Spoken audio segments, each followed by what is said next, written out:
C'était un va-nu-pied, un vagabond, qui vivait de mendicité.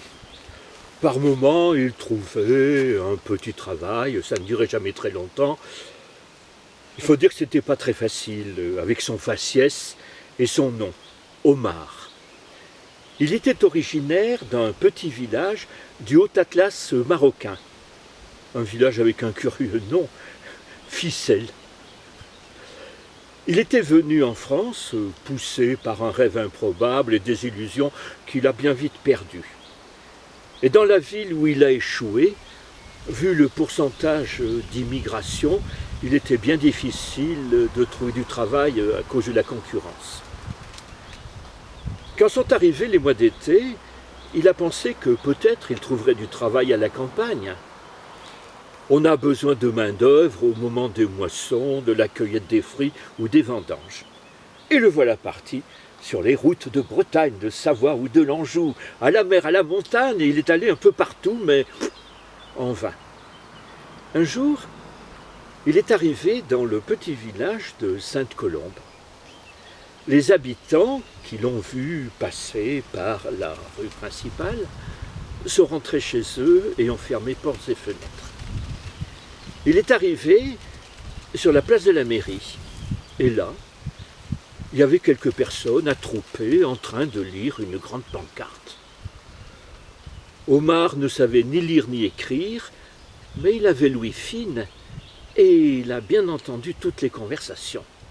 Il a entendu une voix qui disait « Ah, vous avez vu? Le baron et la baronne de Coq-en-Pâte annonce qu'il donnera une grande récompense à celui qui trouvera leur bague perdue ou peut-être volée. Mais si c'est une bague volée, pourquoi ils ne font pas appel aux gendarmes? C'est quand même leur travail. Ouh, vous ne connaissez pas la baronne de Coq-en-Pâte. Elle n'a aucune confiance dans ses gendarmes. Elle trouve qu'ils sont incompétents et des rustres. Oui, mais vous savez, la baronne de Coq-en-Pâte, elle s'adonne aux sciences occultes. Et quand elle a un problème, elle préfère faire appel à une voyante extralucide, qui entre nous ne voit pas plus loin que le bout de son nez, ou bien même à une cartomancienne, ou encore à un astrologue. Ces paroles ne sont pas tombées dans l'oreille d'un sourd. Et Omar était peut-être analphabète, mais il n'était pas bête, et il avait plus d'un tour dans son sac. Il est allé à la ville voisine, il est entré dans une friperie orientale, et là, avec les quelques économies qu'il avait, il a acheté un boubou brodé de soleil, de lune, d'étoiles, une chéchia, et puis une petite panoplie du parfait devin voyant astrologue.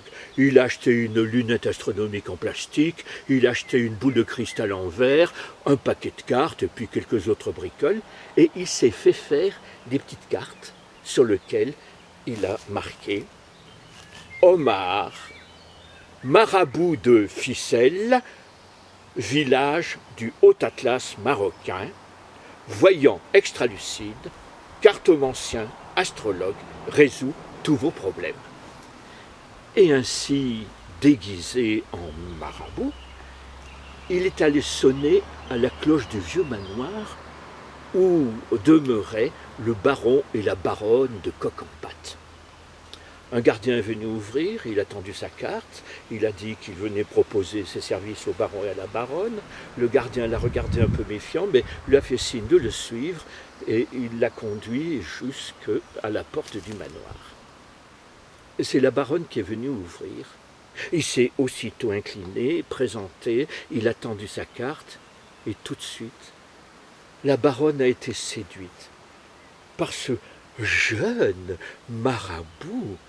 Il était grand, il était beau, il sentait bon le sud du Maroc. Et très rapidement, elle a réussi à convaincre son mari, sur qui elle avait une grande emprise, de prendre cet astrologue, d'accepter ses services. Et tout en l'accompagnant dans le salon, elle lui a demandé, mais que vous faudra-t-il pour trouver notre voleur ou pour savoir où est cachée notre bague? Oh, le faux marabout a dit, moi j'ai tout mon matériel avec moi, il me faudra simplement 3 bonnes journées, le temps de me promener dans le parc, pour entrer en contact avec la nature, avec les éléments, pour écouter ce que dit le vent dans les branches de sassafras, pour écouter le chant des oiseaux. Et puis le soir, il faudra me retirer dans une chambre pour profondément me concentrer. Et puis bien sûr, il faudra me donner une nourriture abondante et choisie afin de permettre à mon esprit de pouvoir plus facilement travailler. Vous aurez tout ce que vous demandez, a dit la baronne charmée. Et dès le lendemain, le faux astrologue, le faux marabout, Omar, s'est mis au travail. La baronne, de la fenêtre de sa chambre, le voyait marcher dans le jardin, par moments s'arrêter, lever les yeux vers le ciel, sembler prononcer quelques incantations, et puis à d'autres moments, il se couchait par terre pour écouter ce que dit le vent dans les grandes herbes. Il a passé ainsi la journée. Mon Dieu, se disait la baronne, quel homme merveilleux, quel marabout de ficelle. Le soir, dans la chambre, il a mangé copieusement de mets raffinés, et puis un serviteur est venu pour reprendre le plat soigneusement raclé. Et au moment où le serviteur franchissait la porte, Omar s'est écrié « Eh ben !» signifiant par là qu'il venait de passer une journée et qu'il en avait encore 2. Après, il s'est dit « Arrivera ce qui arrivera ». Mais le serviteur a couru aux cuisines, affolé. Il a appelé ses complices en disant « Nous sommes découverts. Cette fois-ci, ce n'est pas du tout une voyante extralucide qui ne connaît rien. Non, non, c'est un vrai marabout. Il a tout de suite découvert que j'étais l'un des voleurs. Qu'allons-nous faire ?» Mais les 2 autres l'ont rassuré en disant « Mais non, tu t'imagines des choses. » Et le second serviteur a dit « Écoute, demain, c'est moi qui irai lui apporter à manger. » Et la journée du lendemain s'est passée exactement comme la première. Une journée divinement agréable pour Omar le faux marabout. Il s'est promené, il a fait une longue sieste à l'ombre des arbres, une longue sieste. Et puis la baronne de la fenêtre de sa chambre le regardait, et elle soupirait, émerveillée. Quel homme merveilleux, quel marabout de ficelle. Oh. Le soir est arrivé, et après son repas copieux, raffiné, le second serviteur est entré pour venir chercher le plat soigneusement récuré, et au moment de franchir la porte, Omar s'est écrié « Et de 2 !» pour signifier qu'il venait de passer la 2e journée et qu'il en restait plus qu'1. Oh bah, arrivera ce qui arrivera. Le second serviteur affolé est allé aux cuisines pour dire « Au premier, mais tu as raison. Il a tout de suite compris que j'étais l'un des voleurs. Mais qu'allons-nous faire? Mais non, du 3e. Allez, demain, c'est moi qui irai. » Et le lendemain, c'est passé exactement comme les 2 premiers jours, merveilleux pour Omar. Et le soir, il s'est retrouvé dans la chambre en train de manger ce délicieux repas, fort bien choisi. Et le 3e serviteur est entré pour venir récupérer le plat soigneusement récuré, et au moment de sortir, Omar s'est écrié « Et de 3, et cette fois-ci, c'est bien fini !» Le 3e serviteur est allé aux cuisines dire « Vous avez raison, cette fois-ci, on est fichu. Il nous a découverts. Il faut faire quelque chose. » Alors ils se sont précipités dans la chambre et ils se sont jetés aux genoux d'Omar en lui disant « Ô puissant marabout, ô marabout étonnant, toi qui as su nous découvrir, c'est vrai, nous sommes les voleurs, c'est vrai que si nous avons volé cette bague, c'est pour nous venger de ce maître qui est pire que le baron des Adrets, mais je t'en supplie, nous t'en supplions, ne nous dénonce pas. » « Mais non, a dit Omar, calmez-vous. Bien sûr que je ne vais pas vous dénoncer. J'ai vu dans une basse-cour, il y a des volailles et j'ai aperçu qu'il y avait un beau dindon. Voilà ce que vous allez faire.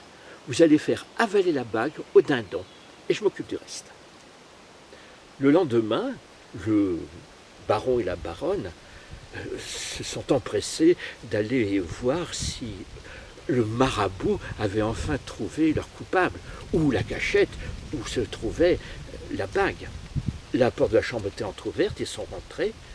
Il y avait Omar qui était devant la table, devant sa boule de cristal en verre, et il marmonnait « Dis donc, dina, dit-on, du dos, dodu, de dis do du dindon, dindon, dindon. C'est le dindon qui a fait la farce, c'est la farce du dindon.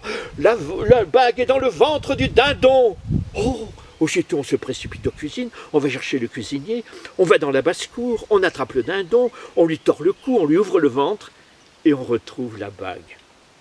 Oh, s'est écriée la baronne. Quel homme merveilleux! Quel marabout de ficelle, celle de cheval de couscous à pied! Oh!